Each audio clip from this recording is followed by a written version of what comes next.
गोरखपुर में मुख्यमंत्री योगी आदित्यनाथ ने कहा कि भीमराव अंबेडकर ने अभाव अपमान में अपना रास्ता बनाकर सामाजिक बंधनों को तोड़ते हुए सम्मान दिलाया। विपक्ष के लोग एक्सपोज ना हो, इसके लिए जाति के नाम पर फिर से लड़ाना चाहते हैं, इसीलिए महापुरुषों के नाम का इस्तेमाल कर रहे हैं। भारत ने संविधान निर्माण के साथ ही 1952 में अनुसूचित जाति, जनजाति, अति पिछड़ा जाति और महिलाओं को मत देने का अधिकार दिया। ये बाबा साहेब के कारण ही हो पाया। सीएम डॉक्टर भीमराव अंबेडकर सम्मान अभियान के तहत आयोजित संगोष्ठी में बतौर मुख्य अतिथि संबोधित कर रहे थे। उन्होंने कहा कि अनेकता में एकता का संदेश देने वाले भारत का संविधान बाबा साहेब ने दिया। यह प्रत्येक नागरिक को सम्मान देता है। सीएम ने कहा, आखिर वो कौन से कारण हैं जिनके कारण बाबा साहेब पीड़ित थे। बाबा साहेब ने संविधान तैयार किया, लेकिन कांग्रेस ने उसमें संशोधन किए। इससे बाबा साहेब परेशान हुए। कांग्रेस उनके संविधान सभा में नहीं भेजना चाहते थे, लेकिन उनकी लोकप्रियता के कारण उन्हें शामिल किया गया और ड्राफ्टिंग कमेटी के अध्यक्ष बने। लेकिन बाबा साहेब ने ऐसा संविधान दिया जो भारत को दुनिया में सबसे बड़े लोकतंत्र के रूप में स्थापित करता है। उद्यम के क्षेत्र में भी अनेक अनुसूचित जाति के युवा आज अपना उद्यम स्थापित कर रहे हैं।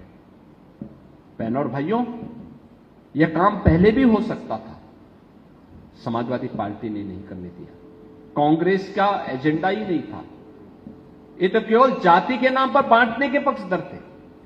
और आज ये लोग एक्सपोज न हो, इसके लिए क्या करते हैं? विकास से मुद्दे से ध्यान हटकाने के लिए अनुसूचित जाति, जनजाति, महिलाओं और व्यापारियों के साथ, अन्नदाता किसानों के साथ, युवाओं के साथ इनके द्वारा किए गए कारनामे सामने न आ जाएं। अब इसके लिए ये जाति के नाम पर फिर से आपस में लड़ाने का काम कर रहे हैं और इसके लिए इन्होंने निशाना बनाना प्रारंभ किया है महापुरुषों को निशाना बनाना प्रारंभ किया है। याद करिए, यही समाजवादी पार्टी है। 2012 में सरकार आने पर इस समाजवादी पार्टी ने तब बाबा साहब भीमराव अंबेडकर का अपमान किया था, ज्योतिबा फुले का अपमान किया था, सावित्रीबाई फुले का अपमान किया था, छत्रपति साहूजी महाराज का अपमान किया था, संत रविदास जी का अपमान किया था, महर्षि वाल्मीकि जी का अपमान किया था। मित्रों, ये बाबा साहब के कारण ही भारत के अंदर बिना भेदभाव के हर एक व्यक्ति को समान मताधिकार के उपयोग की स्वतंत्रता प्राप्त हुई। दुनिया के अंदर अनेक देश हैं, विकसित देश हैं, आधुनिक लोकतंत्र के अग्रणी देश हैं, लेकिन उन देशों ने अपने यहां श्वेतों को, महिलाओं को मत देने का अधिकार बहुत बाद में दिया। लेकिन भारत ने संविधान निर्माण के साथ ही 1952 में पहले आम चुनाव में ही अनुसूचित जाति, जनजाति, अति पिछड़ी जाति और आधी आबादी महिलाओं को मत देने का अधिकार पहले दिन से ही दे दिया था।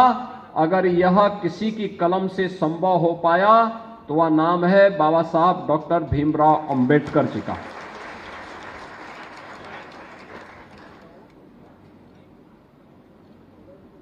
अनेकता में एकता का संदेश देने वाला भारत का संविधान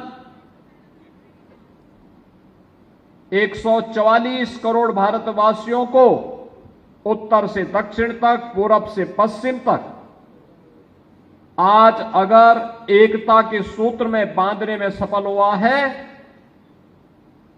तो इसकी वर्तमान भारत में इसका श्रेय जाता है बाबा साहब डॉक्टर भीमराव अंबेडकर को, क्योंकि उन्होंने एक ऐसा संविधान दिया जो भारत के प्रत्येक नागरिक को सम्मान देता है, एक साथ जोड़ता है, एक साथ आगे बढ़ने का एक रास्ता प्रशस्त करता है।